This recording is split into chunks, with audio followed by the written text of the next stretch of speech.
Hi everyone, I hope you can hear me okay. My name's Jasmine, I'm from Carcanet Press. I'm having a little bit of internet trouble tonight, so if I do disappear, Becky, my colleague Becky from Carcanet is also here on hand, so hopefully that won't happen and we'll have a lovely smooth event this evening, but just to forewarn you, if I disappear, that's what's going to happen. So thank you all for being here. It's really nice that we're here together to launch the earliest witnesses. Very exciting. This is G C Waldrep's first UK collection. So I'm really excited about tonight. We're going to be joined by GC. He's here, he's in the UK, in fact, and he's going to read for us tonight. We're also going to be joined by Victoria Chang, who is in the States right now, so it's very cool that she is here and she's getting involved this evening. Just to introduce her, she is an American poet. Her most recent collection, Obit, came out with Carcanet Press. That was last year in 2020, so do go and check out her work if you don't know it already. Just going to run over a couple of things before we get going with the event. A couple of things to note are that we can't see you. You can see us, but you obviously can't turn your cameras on. So please sign the chat. I know that some of you have said hello in there already, but do just like say hello and let us know how you're enjoying the event as we go through and everything. That'll be really cool. So this event itself is going to last about 1 hour. I'm going to disappear in a second and I'm going to hand over to Victoria. She's going to give us a proper introduction to GC and his work before we do have a reading. So while GC's reading, I'm going to be sharing the text on screen so that you can read along. Hopefully that'll make it a bit easier for you to get involved with the poetry readings. And then after GC's reading, Victoria's going to return and they're going to have a little bit of discussion between themselves before we open up to audience questions. So if after you found the chat box, please also find a different button, which is called Q&A. If you just pop some questions in there that Victoria can put to GC later on, that would be really cool. We want to get you involved in this conversation as much as possible. So do line some questions up. And I think that's all that I need to tell you right now. You'll get a code and a link to buy the book with your discount that'll come in an email tomorrow, and I'll put it in the chat again later on once we've heard from GC and Victoria. So I think that's everything from me, and I'm going to hand over to Victoria now. And I'm going to go away. So thanks, guys.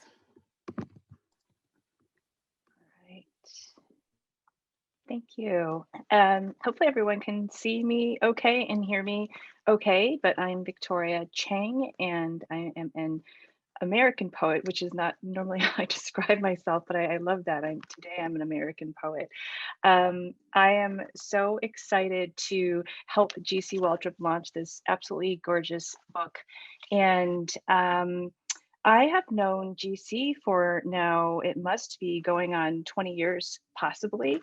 So I'm just giddy to be here. I'm going to go ahead and just read just a basic bio as GC wanted me to, and like we just mentioned, we'll let GC read lovely poems to us, and then we'll do some Q&A. So GC Waldrep's most recent books are Feast Gently, which was published by Tupelo in 2018 and was a winner of the William Carlos Williams Award from the Poetry Society of America, and The Earliest Witnesses by Tupelo and Carcanet in 2021. Recent work has appeared or is forthcoming in American Poetry Review, Poetry, Paris Review, Plowshares, New England Review, The Nation, Yale Review, Colorado Review, New American Writing, Conjunctions, and many, many, many other journals. Waldrep lives in Lewisburg, Pennsylvania, where he teaches at Bucknell University and edits the journal West Branch. In 2021, he is a visiting fellow at Clare Hall in Cambridge. And without further ado, we'll welcome GC Waldrep. Thank you, Victoria. Thank you, Jasmine. Thank you, Becky. Thank you, Michael Schmidt from Carcanet. Thank you, Tupelo, my American publisher, for being willing to turn very quickly to release a new book of mine. As we were said, I will read for about 25 minutes. I'll read 7 poems. And I'm getting a message from the Zoom. Hold on. There we go. So I'll read 7 poems and then we'll open it up a bit. This first poem is the first poem in the book. It is called American Goshawk. It's actually technically a North American Goshawk, but it sounded better that way. American Goshawk. I strode into the woods in a brute faith, certain the forest would give me what I needed. If there was a mathematics, I was all for it, math being hunger's distaff cousin. This was after the season of the yellow lady slipper, these woods lone orchid, though I saw their green tread everywhere, bipedal among the needles and the hush. I was no longer in love with my life or with anyone's. I was thinking of Bulgakov's Ivan stumbling around Moscow in his night clothes with a paper icon pinned to his chest, and who in the end must promise to give up the practice of poetry, bad poetry, in order to achieve something like peace. I asked myself, just what are you trying to see through? Remember, Jesus ate and drank with his disciples to prove that he was not a ghost. It was the strongest hour of the day. I could feel my vows being lifted from my body the way a novice cook lifts a heavy pot lid carefully and with more than the usual fear. At the fire pond, I paused and waited. I could see what I had come for on the opposite side. It was intent. It was hunting. It is very easy to be forgotten outside of one's own time. It is very difficult to be forgotten within it. The problem is that I am not able to respond as you demand, and you, it seems, are not able to respond as I demand or would demand, and so we wound one another. Meanwhile, the season stretched into its various clocks. Meanwhile, in a whirl of blood and recognition, time began to pass again. We circled one another. We made noises at one another as animals do when they impede in one or more of the 6 dimensions. The land beyond the pond had been logged, and I lost the path in the refuse, the clotting punk. New ferns were hemming the mulch, seedling maples for whom any brief interruption in the light is that, and only that. I had a stick I brandished, a stout length of windfall oak I'd broken from the wreckage. Either you looked credible or you seemed a credible threat. I'd told the painter a few nights before, her trauma multiplying across that gentle evening meal. We think if we know the words for things, we might converse with them. We might render the world's mirror a translucency. Behind that mirror is hunger's wall, and behind hunger the electrons go zinging as per laws that inscribe the names of God on the natural weft. St. Paulinus of Noah, fire will be the judge and will rush through every deed. He tended the bones of the saint he felt had succored him. Yesterday I sang the hymns of the fathers, and tomorrow I will sing among the people for whom singing satisfies. I told my friend, choice is the difference between man and God. And the state is at its most monstrous in this cycle.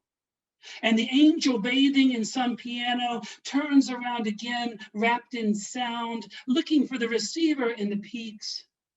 Hui dobro, by way of Weinberger. I admit, I enjoyed my bellowing and brandishing. I admit, I thought I could lose an eye, if not a tooth.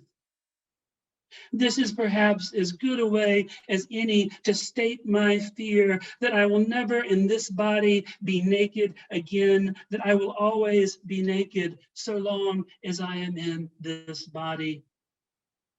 We made an appointment and we kept it, but I bear no record in the flesh. The eye's meat is considered a delicacy in some cultures. This is how the witness ends. Touch, withdraw, touch again.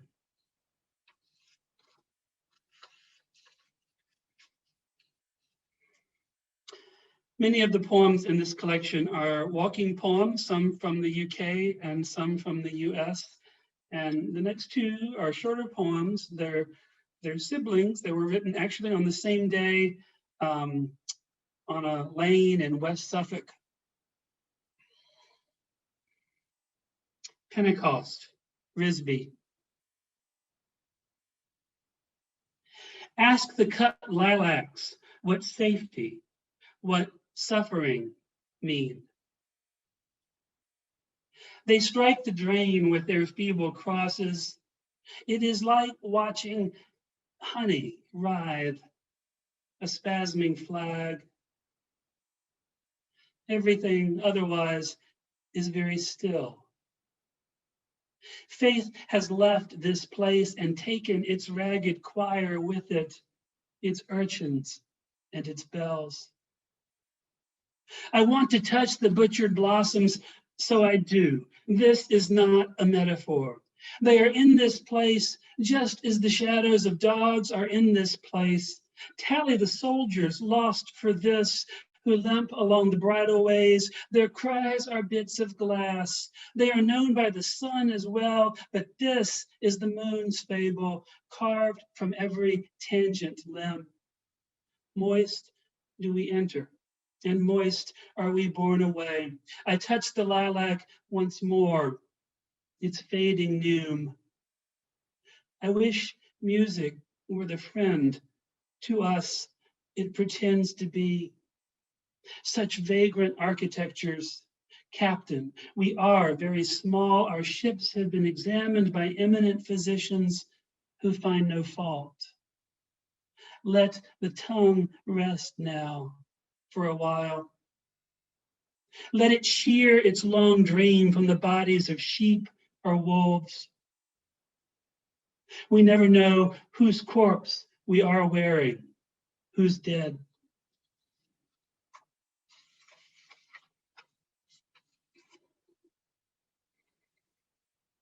And this one is called On Hearing a Cuckoo at Pentecost. You are not brave. But what does bravery mean here? Tongues of fire distributed like so many paper crowns. Little flames permitting heat, light. That is what you are, hidden in your narrow band of wood. You have stolen something again. You may be held responsible. Your one note of bargaining, your other note of faith, a garland that seizes what it paraphrases. You are not aware of any ruin. Or you are ruin, perched inside the ripe conflagration, its emerald knot, a thinking jewel. What must it be like to know oneself for what one really is? Bravery has no part in it. The flame extending as far down as the tongue, the human member, but no further.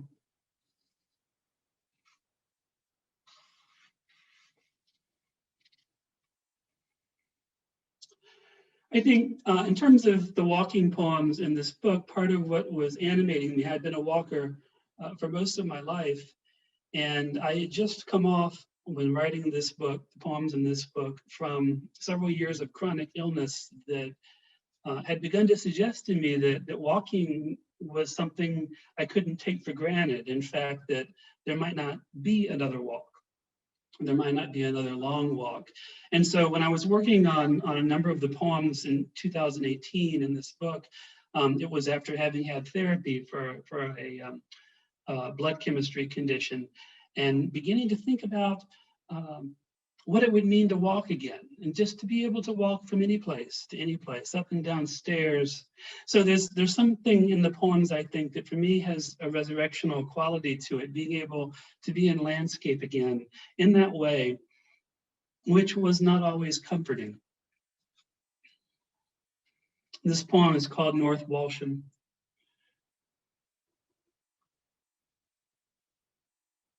In a hotel in a small town in Norfolk, I am listening to someone throwing glass bottles into a metal bin. Toss, shatter, toss, shatter.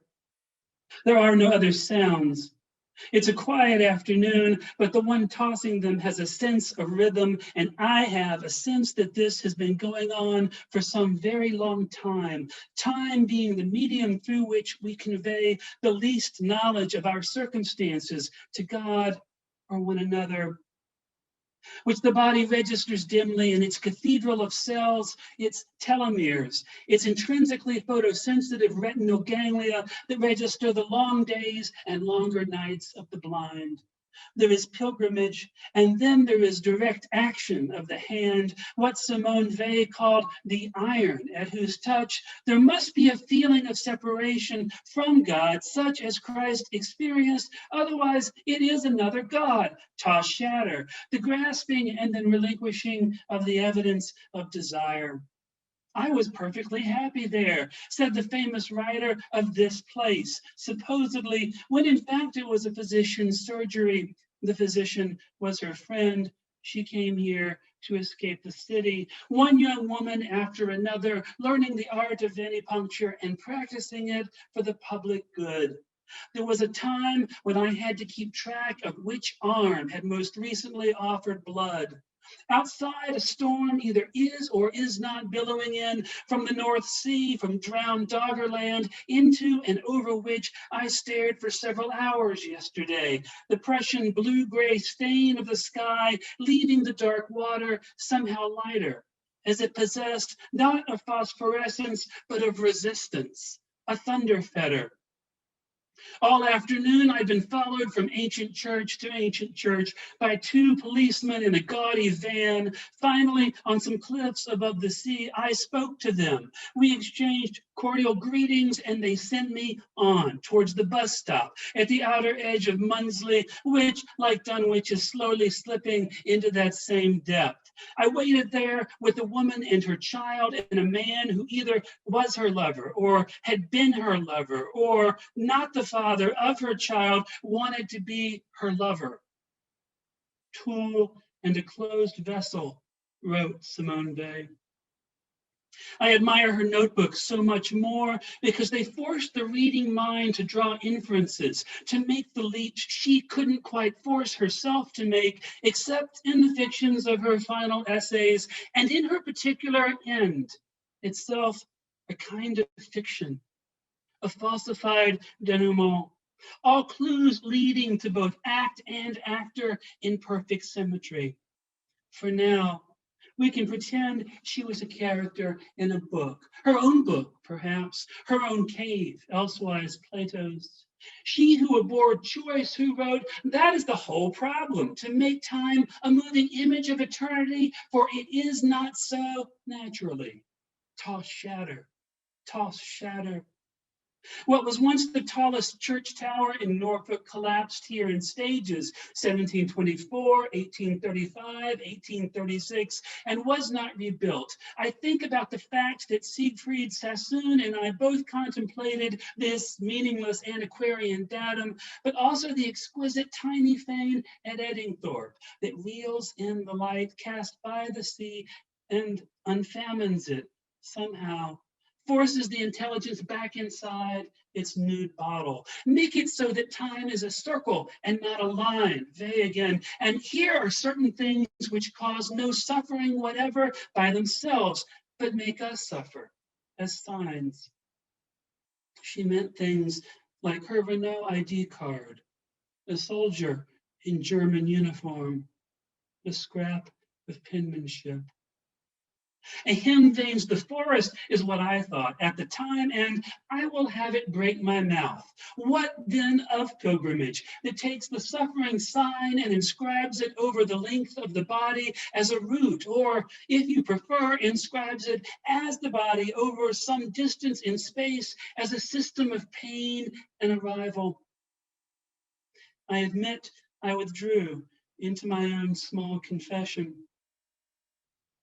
If, like they, we see God not in the injury, but as the injury itself, the 5 Christs of Christ, each declaring its own gospel according to its bloody lips, its bloody tongue. A distant rectitude, where my book lay like some other body I'd been wearing or trying on or trying to wear, and then, exhausted, set aside, too difficult, too meticulous for now.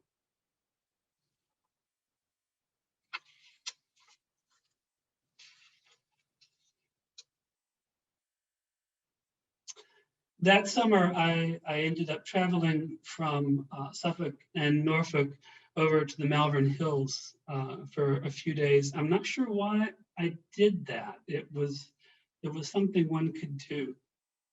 And I happened to be there on a particular day that the Catholic Church and the Old Celtic Church observed as a saint's day for Saint Melanghelf, who is one of those Welsh saints about which we know very little, but we know a little bit more about her than we do about some. It just happened to be, many of you will be familiar with the Ledbury Poetry Festival, and they had decided to hold a separate event in the Ledbury Church that particular summer. I don't think they've repeated it, where they invited professional flower arrangers to come in and install flower arrangements inspired by their favorite poems. It was one of the strangest things I have ever seen in my life. Famous poems reproduced in some symbolic way as flower arrangements, and that's referenced in the poem. I'll read a pair of the poems from St. Melanghelf's Day, Eastner. This is the first one. The body and its members sway in time with the blood's beat, its willing course. I brought the doves to the marketplace in a wicker basket to honor the museum's anniversary. The shock of recognition of faces, the particular, oaks, stones, each bearing its private inscription.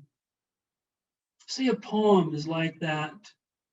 A bit of silence the world acceded to for a finite duration. Say a little bit of everything one takes into one's hands remains. The pot smeared with soot, the Mazzolino canvas, the ripe pear with its pesticide sheen. No other way to play it. I had begun again, disremarked by the other guests who stood around the floral displays, talking so animatedly. Outside, it was raining. In my pocket, the stub of a ticket, a pause, my fingers idly groped. In the corbels, identical beasts devoured one another. And I thought, yes, it is like that. As much as anything can be like another thing, I thought, the canon of matter is so vast, it keeps imprinting its judgments on both guests and hosts. For I was a guest. As I kept reminding myself, striding away from that dim town, I copied myself into the legend, not with the strength of iron gall, but such that others who would come after me might scrape the surface and apply their own insignias, their own ludic anthems, fleeing to the skirts of some Welsh saint, as if she might protect them, as if she understood their language. And in the negotiations that followed, the tense exchanges, hollow apart from their brackish rinds, a tongue precipitates. It is made of flesh, i.e., it is what I say it is, not merely an image, a trope. Imagine what a surprise that must have been. A living tongue, and her gripping half of it, and he gripping the other half, and the world readjusting all around as worlds do.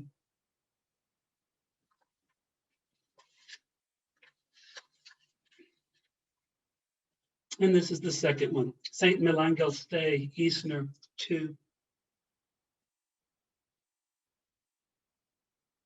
The book of doves opens to the chapter of bridges. In my youth, the most frightening dreams involved turbid water, something beneath the muddied surface, something dangerous that remained unseen. And I was staring down from a high bank or some fragile or else broken span. Dream of arches and of the blind dogs that prowl their stolid footings. It's time to offer gifts again to whomever you like, because we have lost the book of gifts from which we might derive more perfect knowledge. At some point, those dreams ceased for me, and others took their places, the restless song service that will never quite begin, the endless cues. I place the drugs back in their silk sack. I add more salt to the grinder. Thus do some days carry their ashes outside to the clean place.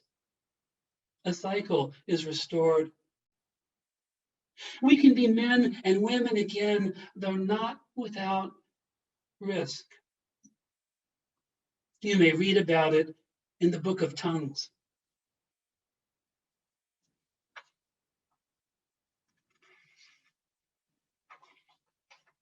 And this is the last poem I will read. It's called "On Being Mistaken for Part of the Art" at the Mattress Factory Museum in Pittsburgh. People often ask me, "What is your poetry about?" And Victoria, are you going to ask me that when we get to the Q&A? This poem is about on being mistaken for part of the art at the Mattress Factory Museum in Pittsburgh. I truly aspire to nothing more than clarity. For those who don't know, the Mattress Factory is a large museum complex in Pittsburgh, Pennsylvania, devoted to installation art.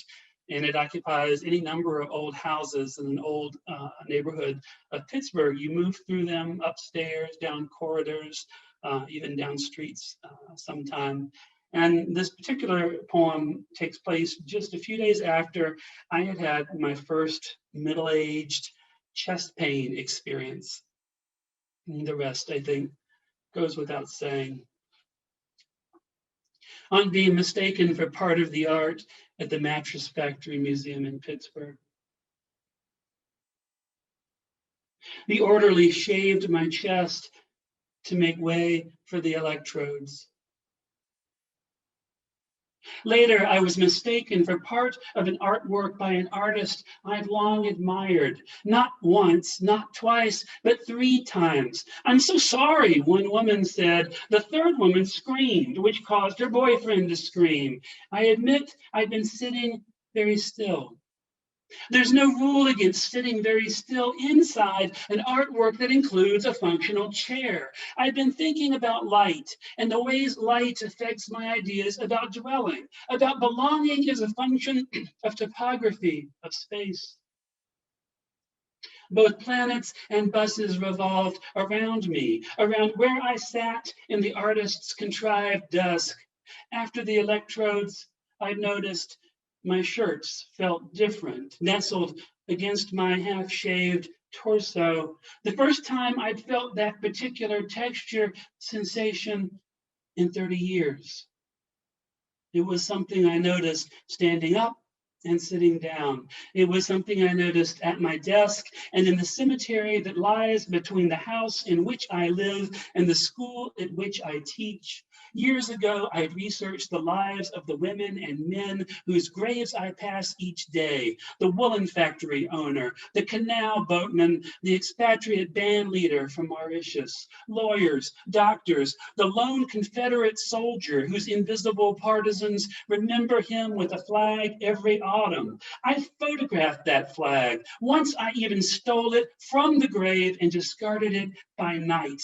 This could have been an artwork, and I could have been in it, legitimately. I sat in the faux dusk and watched as projections played against dollhouse facades, gantries and churches called from model railway sets. In the distance, an ancient wheel clanked as it revolved. Men and women had lived in that place. The last 3 names still etched above brass mailboxes in the derelict foyer. "Don't worry," the orderly had told me, "it will grow back. It will just seem strange for a little while." Images of my viscera played on the screen above where we could all see them. Him, me, the two nurses in attendance. When I was a boy, I found my father's ratty stash of jacquard loom patterns in the attic, his Boy Scout merit badge cards from before he had to drop out to work in the mill. The artist installation included a soundtrack, creepy one-handed piano music punctuated by the barks of hammers, the whines of saws. The last time I visited my father in the mill, a different mill, my ears rang for hours from the weave room racket. Don't worry, the night shift overseer told me. It only causes damage in the higher registers, and it's not like our employees listen to classical music or anything. This was in Halifax, Virginia, one town north of the hospital where I'd been born. We visited as a troop. I earned that badge, even as I began to suspect that if I ate their food, drank their mead, I would never leave that place. Earlier, I'd sat in complete silence and darkness for 20 minutes, waiting for my eyes to adjust. And there, just ahead, the milky, almost absent gauze that represents the Pleiades, rushing away from everything we know deeper into the night sky. I wanted, as a youth, to be an astrophysicist, that I might know distance better. In the end, the math eluded me. I was then very far from home, as I am now in a city where steel was once made and where my mother's half-brother lies in an unmarked grave. One can know these things, theoretically. One can document it. Dennis Mayer's installation was entitled A Second Home. The James Turrell piece was his Pleiades, from which I eventually fled because I wearied of warning others in that all but darkness. To your left, somebody here. One cursed me as I sat in the plastic chair. I liked in the mayor the obsessive sense that space fills space, the claustrophobia towards which that third woman reached, as much to the belated realization that I was breathing, I was a man, I could still move my arms and legs. When people tell me they remember certain physical sensations, I know they're lying.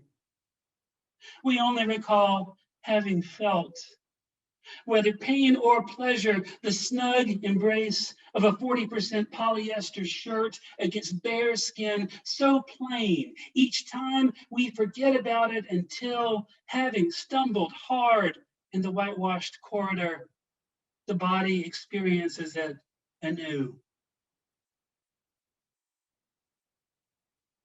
Thank you all very much for listening. Thank you so much. I guess we're on a webinar, so no one can really unmute and clap, so I will clap on everyone's behalf. And wow, what a reading. I love this book and I love these poems. And while you were reading, I was just thinking about all these wonderful lines. I just jotted down a few. And the world readjusting all around as worlds do, or this is how the witness ends. Touch, withdraw, touch again. Or another one, we never know whose corpses we are wearing, who's dead. And I particularly love what Chris Tidmarsh said in the chat, which is, quote, there's depth to these poems, numerous references and allusions. And for whatever reason, what Chris said really resonated with me. There's so much depth in these poems, and just you could spend hours and days just reading one poem. So I'm going to ask you some questions, and I see a couple questions already in the Q&A, so please continue to put those in there. I'll make sure we get to them as well. My first question, GC, are you ready? I am ready. And so I was recently reading an essay by Kay Ryan on Marianne Moore, and her impulse to write is when she is, quote, charmed by something.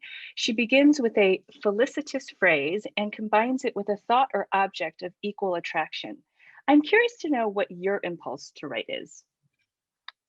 Oh, it's always a phrase. Or almost always a phrase. It's that little bit of language that you catch, whether you snatch it inside the mind or maybe you overhear somebody talking, or maybe you misread. My eyesight is not very good, and a lot of those bits of language for me start off by misreadings of basic text like the newspaper, and I think, wait, did I just read that? And then I check, and of course the answer is no, I didn't read that, but then I can use it. There's something iridescent about those little moments of language, and I begin to kind of rub them and worry them like you do a stone in your pocket that you picked up at a beach somewhere. You know, it is true, you sometimes walk into an experience hoping that it will inspire a poem or be poetic, and I won't lie, when I took that trip to the UK in May and June of 2018, I had done a lot of background research on certain places I wanted to visit and had certain ideas about what sorts of poems might come from those moments, but I was wrong in every single case. The poems came and they were not what I was expecting, and they were certainly not what I was intending. So there is a kind of mystery in that. I write my poems first and foremost for myself, to surprise myself. If I know what the poem seems to want to do walking into it, it doesn't come out as a poem for me. It comes out as prose, or I don't write it at all. So there has to be a moment of surprise, a moment of watching that little iridescent bit of language extend itself and start to accumulate other thoughts and images to itself, and especially start to accumulate some music to it. I tend, for those who don't know me or my work, my artistic training, my background is all in early music as a performer, as a tenor and a countertenor in my youth. And so for me, musical logic is often every bit as important, sometimes a little more important than connotative or denotative sense. So I often follow the musical logic. And of course, you know, the thing about music is it ends, it ceases, and so do poems, which is actually often a relief. Some of those long poems, I have to through draft a poem in one setting. I can't put it down and lift it up again. So it can be exhausting, especially longer poems. Thank you. And I just want to say, I really love this lovely audience. You're so active in the chat and throwing some really great questions. I'm going to sort of weave one question that someone asked in the Q&A and with mine, which is pretty much the same question, then I'll sort of jump back and forth. But I'm really loving all your questions, so keep them coming. I'm going to try and get to all of them, or as many as possible. So this is such a book of wandering. In some ways, it reminds me of Sebald's Rings of Saturn, but in poetry. The speaker in these poems has seamlessly walked 1,000 miles around England and America and everywhere else, which you talked about walking just now. And canningly, the poems and their pacing often mimic the walking mind. What role do the landscapes in England and what role does walking play in your writing practice and life? Meaning, I'm actually sort of curious what happens to you in your mind and body when you walk. I am too. Could you tell me? You could tell me and then I would know. I love to walk, and I love the fact, one of the things that walking in poems, any literature, have in common is duration, right? A poem, even a short poem, has duration, and if you're going to engage with it at all, you have to stop what you are doing and go to the poem for some length of time. And walking is the same way. There's time to it. You can't flash walk, I guess. It's a great thought, isn't it, having a flash walk? You have to actually spend time in it. So I think part of what I enjoy about walking is that so much is happening both internally and externally as you walk. And there are certain themes, if you want to call them that, certain, in my case, life issues I was dealing with that were ground notes in that walking. I couldn't quite walk away from them because I carried them with me. And yet things are happening all around you.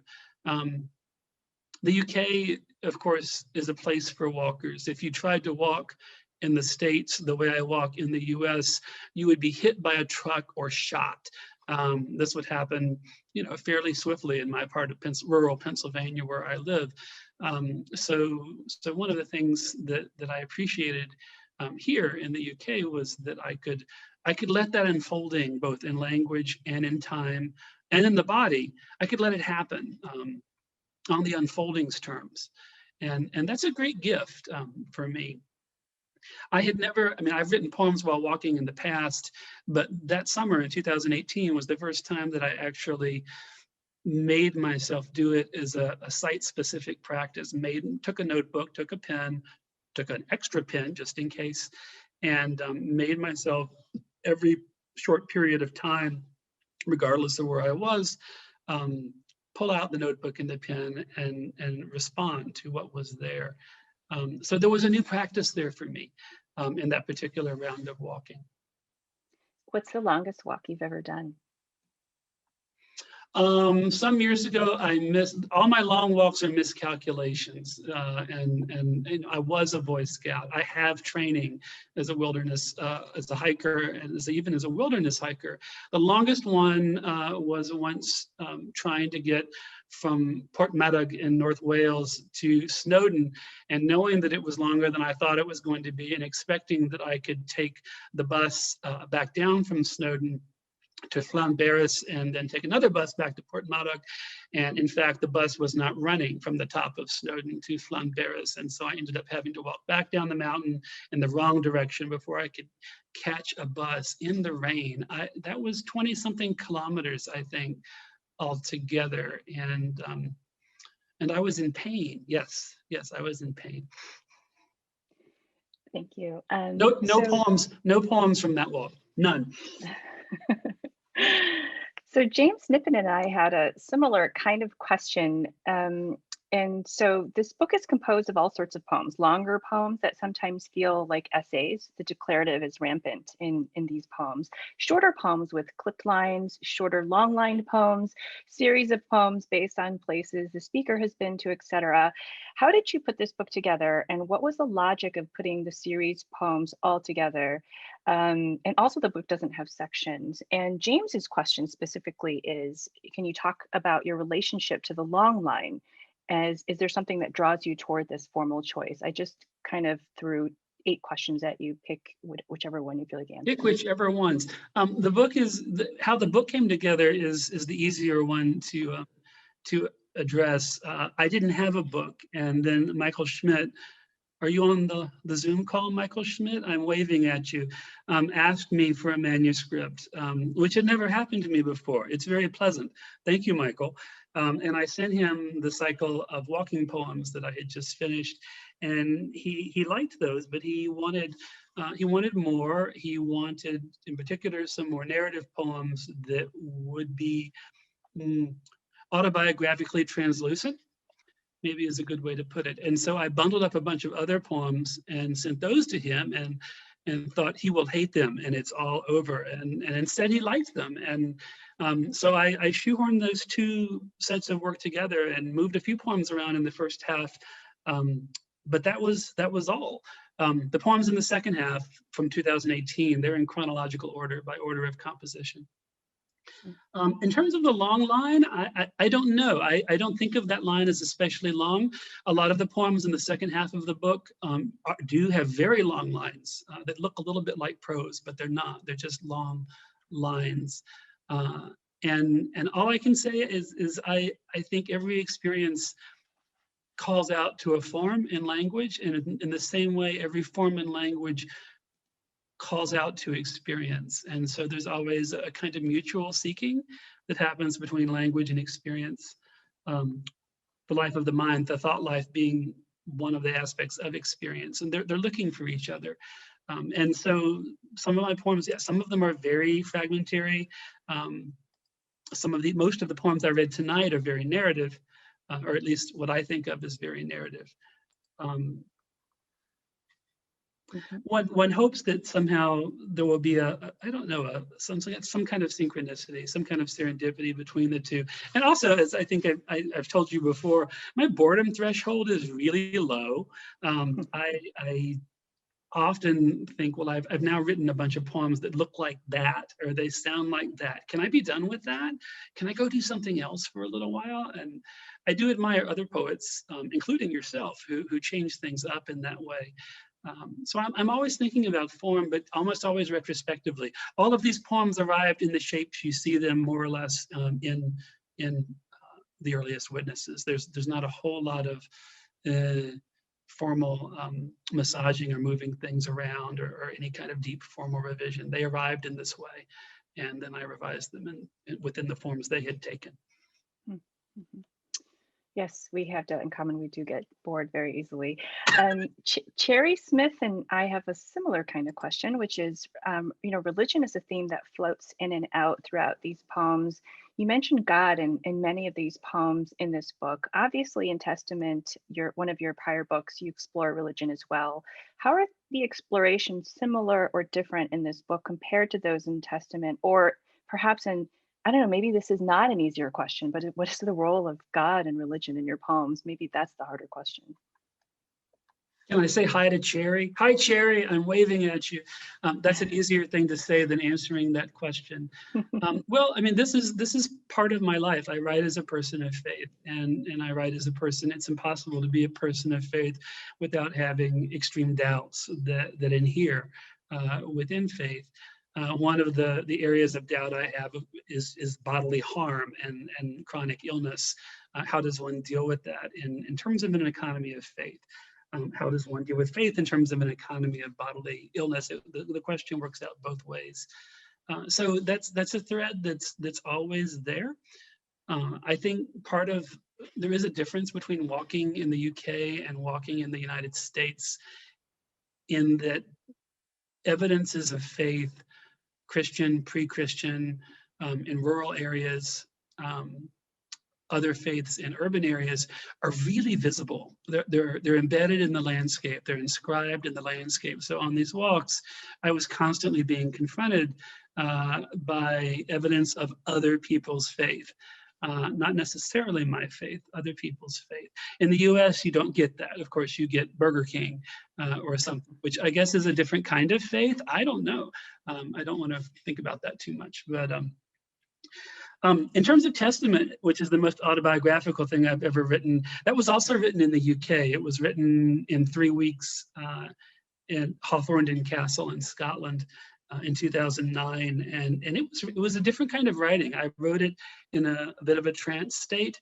I wrote 250 pages of verse inside of 3 weeks. I remember getting up to eat or bathe, but not often.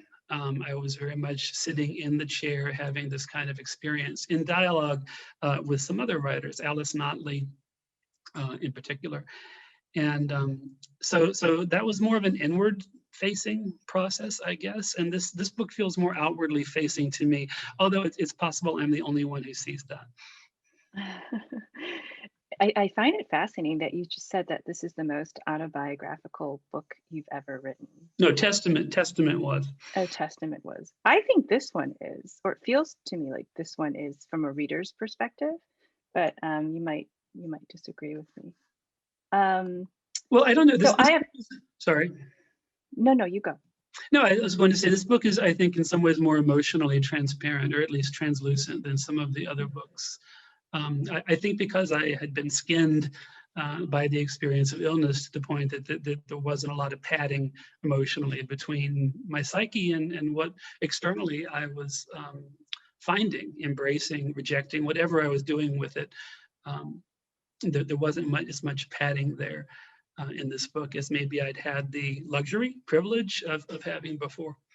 Mm-hmm, mm-hmm. Alexis David has a question, which is, do you consider many of your poems in this collection to be eco-poems? That's also a good question. So I'm the reason why I'm in Cambridge for 6 months is that I'm working on a long cycle of site-specific, ecologically apprehensive poems called Galibelins, and I'm thinking about the question of what would not an ecological epic look like, because epic is part of the problem conceptually in terms of our relation with this thing we call the environment. But what would an ecological anti-epic look like?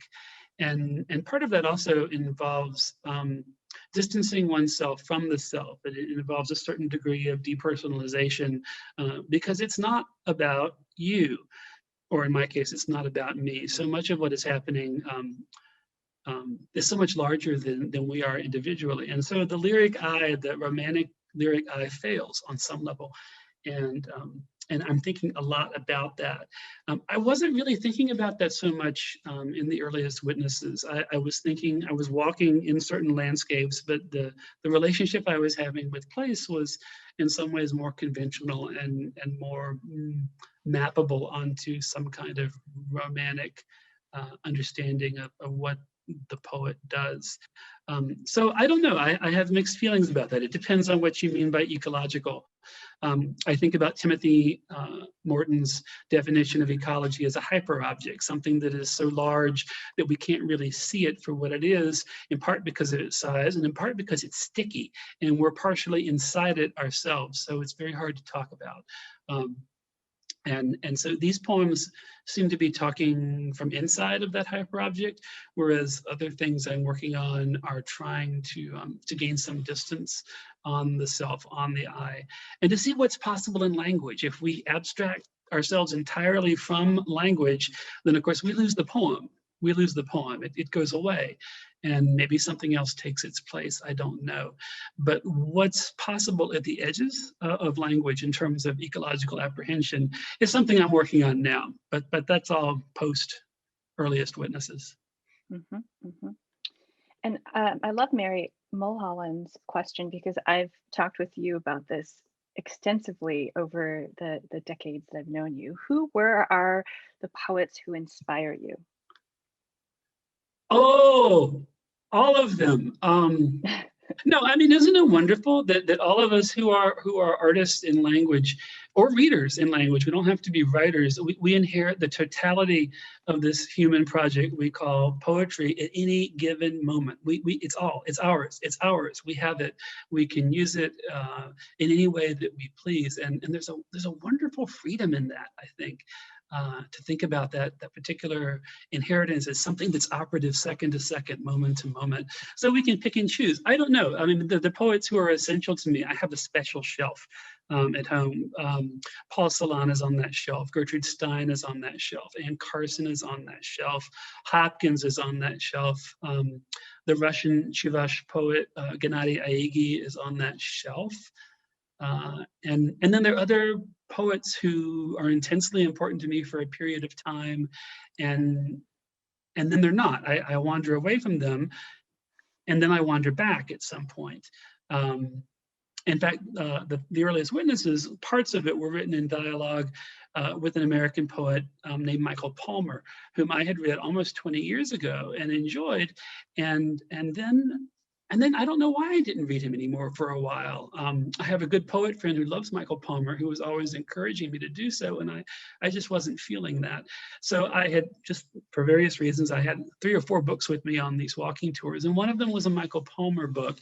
And suddenly I was in conversation with his voice again. I think some of the rhythms in this book actually owe a lot. I would have said they owed a lot to the American poet Carl Phillips, but I think they also owe something to Palmer. So Palmer has left again.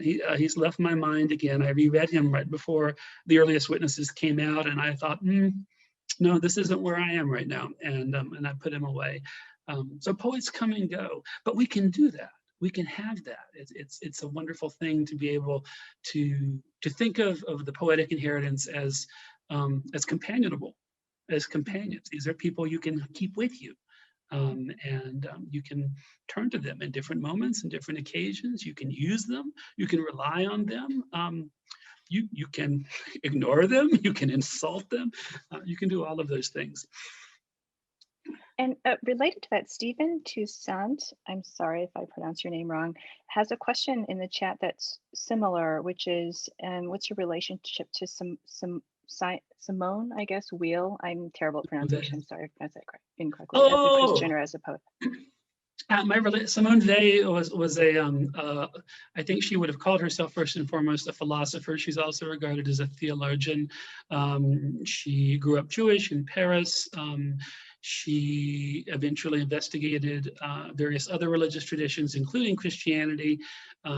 Eventually, she was evacuated from England during World War II and starved herself to death. Basically, she didn't want to eat, as the story goes, she didn't want to eat more than she thought war prisoners were being allowed to eat, and she died in a sanitarium in Kent.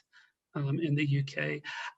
My relationship with her is aggravated, controversial. There's so much brilliance in Simone Weil.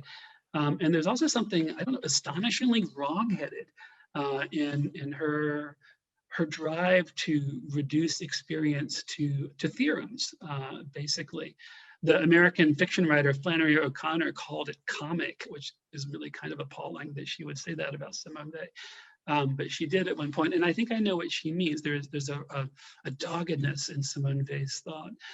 And yet her insistence on taking very seriously the fact that we are consciousnesses trapped in bodies and trying to tease out what the implications of that would be in the context of poverty, in the context of anti-Semitism, eventually in the context of the Nazi takeover of France. These are mortal contexts, and there's something finally really, really deeply moving to me about the exigency of her thought, how strenuous she was. And I know we have a couple more minutes left. I'm going to keep going through the Q&A, if that's okay. Our beloved mutual friend, Dana Levin, whose birthday is today, asked a question, so I want to make sure I get that question in. How did you come to write poetry? How did poetry enter your life? Happy birthday, Dana. I really wanted to be a writer, like, I don't know, every smart teenage kid, especially growing up in the middle of nowhere. It seemed like a thing that one could want. And then I went to a university that beat that out of me, that I took a creative writing class, and in my memory of it was told by the instructor that I had no imagination and should give it up. He remembers it a little differently. I wrote him after my first book came out, and we had an encounter about that. But I trained as an historian because I could write expository prose quite well. And I thought, well, if you have no imagination, you got to do something. And so I did that.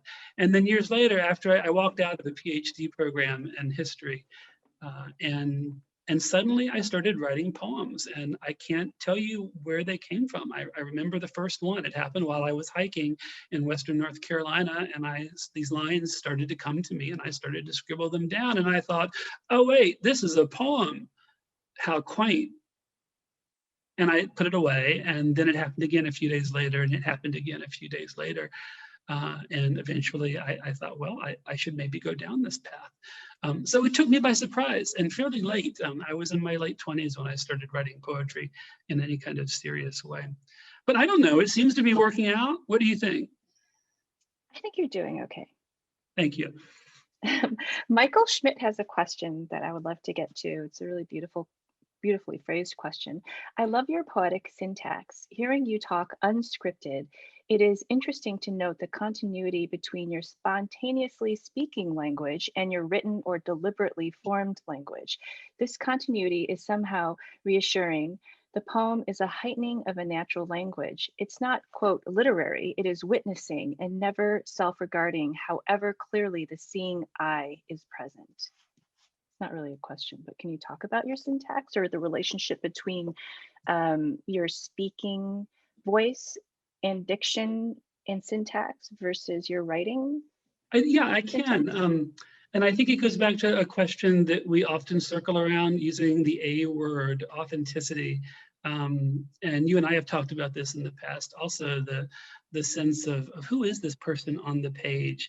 And I really am this person on the page. That is me. That is the meest me I know how to be on the page. And when people often say, well, the poems seem opaque, or that you're hiding something, you're deflecting something, and I'm not.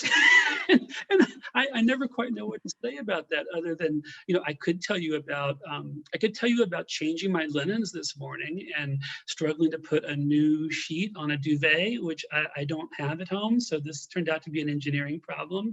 And I can tell you about my lunch, which was a tuna melt, and it was deeply mediocre, and yet very satisfying. And I could write about those things, and I'm sure there are other poets. John Ashbery would take one of those things and write about it and write right through it and out the other side, and would be halfway across the continent before we were able to stop him. So I don't tend to write about those things, but the poems really are the truest expression of myself and of the thought processes that are going on in the background. And I don't know, as for the syntax, maybe that also is Carl Phillips's influence.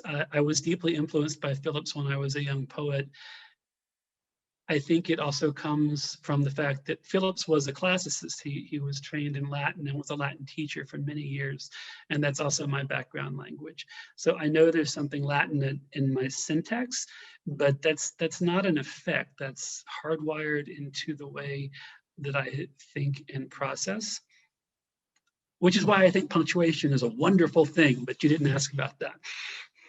I didn't. I could ask you 100 more questions, and I know we're actually out of time, but I'm going to sneak in one more if people are willing to stay. I'm curious about this cover. I think it's a really cool cover, and I just noticed on this Tupelo version, at least, there's this really cool darker blue strand on the bottom.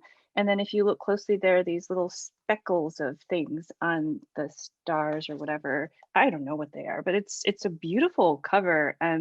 Can you just tell us briefly, because I know we're over time, how this cover came to be? Oh, gladly. So I had a vision for the cover of this book that was really gaudy in a neo-medieval way, and I showed some images to both Jeffrey Levine at Tupelo and to Michael Schmidt, and they both wanted something more graphic, more pared back and graphic.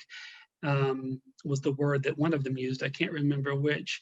And then Andrew Latimer, the Carcanet managing editor, proceeded the next day to send this mock-up and said, what about this or something like this? And my jaw dropped, and I said yes, and Michael said yes, and Jeffrey said yes. It was the easiest cover design process I've ever been through. So so if you're stuck on cover design, Andrew is the person to go to. He cut the Gordian knot, and I don't know where he got this from. If he were here, he could tell us. Well, we're out of time, GC, and I just want to remind people, please go buy this book. It's really my favorite of GC's work, which I've loved his work for decades, and I think you will not regret taking your time poem by poem. It's really it's a gorgeous book, and I'm so pleased to be able to be here with you. Thank you so much, everyone, for coming. This was probably one of the most lovely audiences that I've been to or been a part of in all the readings that I've done for my own work in a really long time. So thank you. I appreciate the generosity and warmth and kindness that you all exhibited in the chat. I can feel that through the chat myself. And thank you to Carcanet and GC. Do you want to give some parting words to us? Or I guess, oh, you're back. Okay, maybe you should give some parting words. I would love to hear from you. Yes. Yeah. Well, I can just say thank you all again for coming. Every book is a wonderful thing to have happen, and so much about poetry is the solitary enterprise, and yet there are these moments where it becomes a communal enterprise, and they're valued moments. They're very precious moments. So thank you all again for coming. Thank you, Victoria. Thank you, Jasmine. Thank you, Michael, very much. Thank you so much, GC, and thanks, Victoria. It has been such a pleasure to watch this launch and hear you guys chat. And just to reiterate Victoria's thanks. Thank you guys for being such a great audience. It's been really, really interesting. So I've put the link and the code in the chat for you there. Please do go and buy the book.